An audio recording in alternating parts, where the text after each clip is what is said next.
ভাই আমি ভূতের সিনেমা দেখেছি ভাই। আর কি ভয় পেয়েছি ভাই, তোমরা ভাবতে পারবে না ভাই। তোমরা ভালো করে আমার মুখটা দেখো, ঠিক আছে? লাইফে প্রথমবার আমি দেখলাম কোনো ভূত, সরি, কোনো মানুষ তার মধ্যে দৈত্য, পিশাচিনী, দানবী, রাক্ষসী, শাকচুন্নি ভর করার পরে খাটের মধ্যে দিয়ে হামাগুড়ি খায়। হ্যাঁ ভাই, আমি তোমাদেরকে করে দেখাচ্ছি, ঠিক আছে? ওকে, এই ধরো আমার খাট। ওকে, ফোনে আমার চার্জ কমে গেল, ঠিক আছে? এই আমার খাট, আমাকে পজেস করেছে ভূতে। আমি এরকম ভাবে হামাগুড়ি দিয়েছে। দিদি ভাই, এটা আমার বাড়ি, আমি যা খুশি তাই করতে পারি, তুমি কিছু করতে পারো না। ভাই আমি দেখলাম বাৎসরিক, যেটা টাকার শ্রাদ্ধ অথবা সময় শ্রাদ্ধ, বাট দেখেছি বাৎসরিক আমি 10 দিন আগে, কারণ তখন চলছিল 99 টাকায় অফার। আর আমি অফিস থেকে পেয়েছিলাম একটা ছুটি কাজের জন্য। সেই কাজটা করার পরে আমি ভাবলাম যে ভাই, why not watch a film. 99 টাকাতে চলছে, তাও মানি স্কোয়ারের মতো জায়গায়। তাই আমি দেখলাম বাৎসরিক। এবং ভাই, টাকার শ্রাদ্ধ না, সময়ের শ্রাদ্ধ না, পুরো হরর জিনরের শ্রাদ্ধ করে দিয়েছে ভাই এই সিনেমার মধ্যে। আর কি কি নেই এই সিনেমাতে! বাজে অভিনয় থেকে শুরু করে নো প্লট। এই সিনেমাটা বেসিক্যালি টাইম ট্রাভেলের এক্সাম্পল। সিনেমাটা 2 ঘন্টা। ওকে, 10 মিনিটের মাথাতে সিনেমার গল্প যেখানে আটকে ছিল, 1 ঘন্টা 50 মিনিটের মাথাতেও সেখানে আটকে ছিল।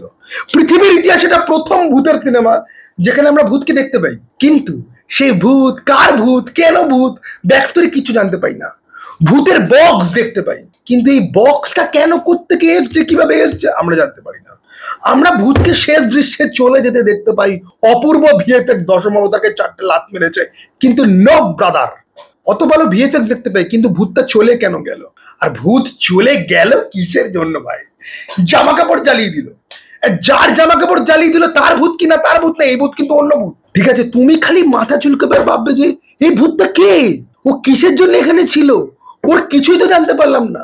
কারণ গোটা 2 ঘন্টাটা সিনেমাটা 3টে ডায়লগের উপর দাঁড়িয়ে আছে। তুমি যতই এরকম বলো, সরি, আমি দুজনের পার্ট দিয়ে বোঝাচ্ছি, 4টে ডায়লগের উপর দাঁড়িয়ে আছি। শতাব্দী রায়ের প্রথম কথা, আমার কিন্তু ভালো লাগছে না, এই বাড়িতে কিন্তু ভূত আছে। তুমি যতই সায়েন্সের মেয়ে হও না কেন, তুমি মানার চেষ্টা করো, এখানে কিন্তু কিছু একটা আছে যেটা আমার ভাইকে নিয়ে চলে গেছে।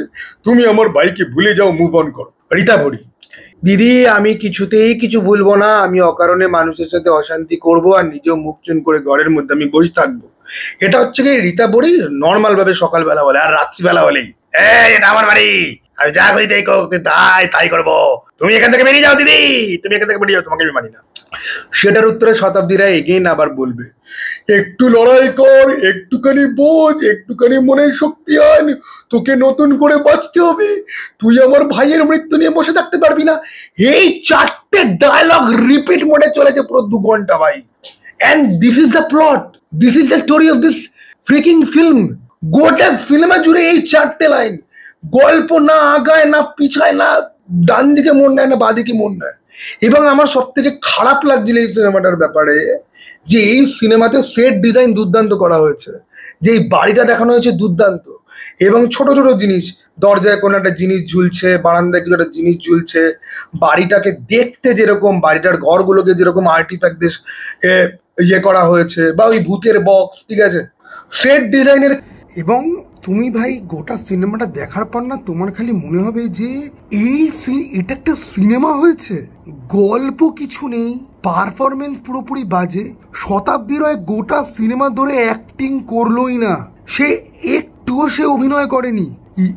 ইভেন কি ওনার ক্যারেক্টারটা যখন বিপদে পড়ছে, বা যখন অদ্ভুত কিছু ইনসিডেন্ট হচ্ছে, যখন একটা মানুষের ভয় ফিল করার কথা, তখন ওনার অভিনয় দেখে দর্শক তো ভয় পাবে। যে দর্শক ওনার অভিনয়টা দেখে উনি যে বিপদে পড়েছে সেটা দর্শক ফিল করতে পারবে। দর্শক ওনার ভীতিপ্রদ অবস্থা দেখে দর্শক ভয় পাবে, ওনাকে দেখে দর্শকের ভয় কেটে যাবে, কারণ উনি ভয় পাচ্ছেনই না। শতাব্দী রায় নাকি এটা নাকি কামব্যাক সিনেমা, বা বহুদিন বাদে উনি করলেন।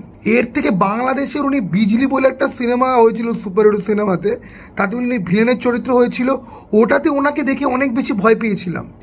এখানে ওনার পারফরমেন্সে একটুর জন্য টেনশন বিল্ড হয় না, কিচ্ছু হয় না, নাথিং। আর রীতা ভরির অভিনয় দেখে তোমার হাসি পাবে। মায়েরই বলছি, আমি রিসেন্ট সময়, সে বহুরূপীর সময় আমি দেখেছিলাম একবার ভাই। রীতা ভরির এর আগে মৈনাক ভৌমিকের সাথে কিছুদিন আগে গৃহস্থ বলে একটা সিনেমা এসেছিল, যেটা নিয়ে আমি এক্সাইটেড ছিলাম, কিন্তু সেটার রিভিউ দেখার পরে আমি আর দেখতে যাইনি। পরে সিনেমাটা আমি দেখে আমি লাইক থ্যাঙ্কস টু গড যে ভাই আমি এটা দেখতে যাইনি। এটা আমি হলে বসে দেখলাম ভাই, সেই মৈনাক ভৌমিক, সেই রীতা ভরি। ভাই এটা কোনো সিনেমাই না, এটা একটা স্ক্যাম, প্রপার একটা স্ক্যাম। প্রপারলি তোমার টাইম লোটে আর তোমার পয়সা লোটে আর অরোজ জেনারেল পুরোপুরি বাৎসরিক করে দেয়। কবে তো খুন করে দিয়েইছে এসব জনরে। এইসব জনরেতে বাংলাদেশে ভালো সিনেমা তৈরি হয় না। এই বছরের শুরুর দিকে বিক্রম আর সোহিনীর অমর সঙ্গী বলে একটা সিনেমা এসেছিল, যেটাকে নিয়ে সবাই খিল্লি উড়িয়েছিল। আমিও বলেছিলাম সিনেমাটা ভালো হয়নি, ওটা এটার থেকে বেটার সিনেমা ছিল ভাই। ঠিক আছে, এটা কোনো সিনেমাই হয়নি।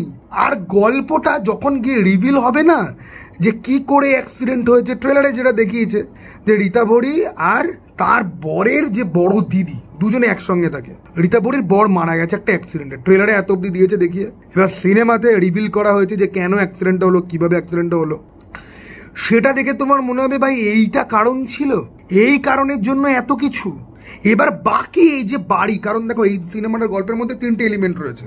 একটা হানা বাড়ি, প্লাস এখানে তোমাকে তোমার বডির ভেতরে একটা পজিশনের গল্প রয়েছে, পজিশন প্লাস হানা বাড়ি। তার সাথে সাইকোলজিক্যাল একটা অ্যাঙ্গেলও কিন্তু রয়েছে যে আমরা লসকে কি করে হ্যান্ডেল করি, গ্রিফ, লস, কোনো খুব কাছের মানুষ তার মৃত্যু আমরা কি করে হ্যান্ডেল করতে না পেরে আমরা কি করে ভেঙে পড়ি। তার সঙ্গে সুপারস্টিশনের অ্যাঙ্গেল, চারখানা এলিমেন্ট রয়েছে ভালো ভালো হরর সিনেমা, যেটাতে একটা ভালো হরর সিনেমা হয়। কিন্তু প্লটই নেই, নন এক্সিস্টেন্ট প্লট। আমি বাবার জীবনে প্রথমবার দেখলাম একটা চরিত্র তার উপরে পিশাচিনি ভর করেছে, ঠিক আছে ওকে। এবারে সকালবেলা তার মধ্যে ভর করেছে, দুপুরবেলা সে পুরো নর্মাল হয়ে গেল, খাওয়া দাওয়া করে এলো, বাড়ির বাইরে গিয়ে খাওয়া দাওয়া করে এলো, রাত্রিবেলা আবার। ভাই দ্য মিডিয়াম বলে একটা সিনেমা দেখেছি আমি রিসেন্ট টাইমে, পুরোনো সিনেমা, আমার দেখতে লেট হয়ে গেল। পজেশনের ওপরে আর এই রিচুয়ালের ওপরে কি বিভৎস একটা সিনেমা প্রাইমে আছে। সিনেমাটার এন্ডিং দেখলে পরে না তোমার মানে মোটামুটি একদম হাগুমুতু সব বন্ধ হয়ে যাবে, ঠিক আছে, এক রাতের জন্য। মিডিয়াম সিনেমাটা তোমরা পারলে গিয়ে অবশ্যই দেখো। আর এই হচ্ছে গিয়ে বাৎসরিক। ভাই আমি খালি দেখে ভাবছি যে কি করে ডিরেক্টরের মনে হলো যে এটাকে আমরা ফিল্ম করব। এ তো গল্পই কমপ্লিট না, গল্পতে তো কিছুই নেই। আমি তোমাদেরকে হয়তো বোঝাতে পারছি না যে বারবার যখন আমি বলছি কিছুই নেই, পুরো রিপিট মোডে সিনেমাটা ঘুরতে থাকে। কোনো প্লটের যে প্রোগ্রেশন, যে একটা ঘটনার পর আরেকটা ঘটনা, আরেকটার পর আরেকটা ঘটনা, সেগুলো যেগুলো হচ্ছে না ওগুলো কাইন্ড অফ সেম। কোনো রিজলভে গিয়ে কেউ কিছু পৌঁছাচ্ছে না।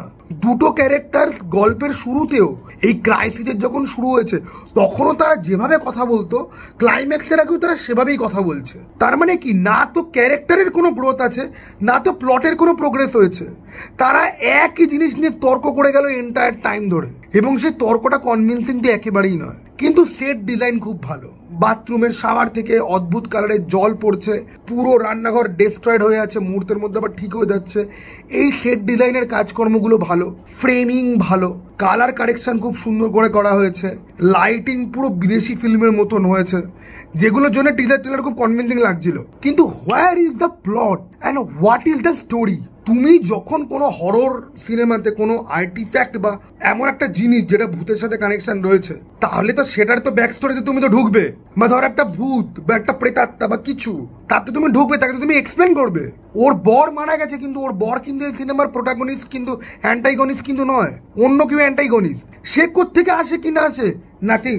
অডিয়েন্সকে কিছু দেবো না, বলবো না আমি, ব্যাস এটাই। আমি অ্যাম্বিগুয়াস ফিল্ম মেকার, তাই আমি লেস ইনফর্মড সিনেমা বানাই। সিনেমার মধ্যে ইনফরমেশনই নেই, দর্শক দেখে ফ্রাস্ট্রেশনে মাথা চুলকাবে, ভাই এটা হলোটা কি, এটা কি ছিল। চলো টাটা ভাই, আবার যেন দেখা পাই।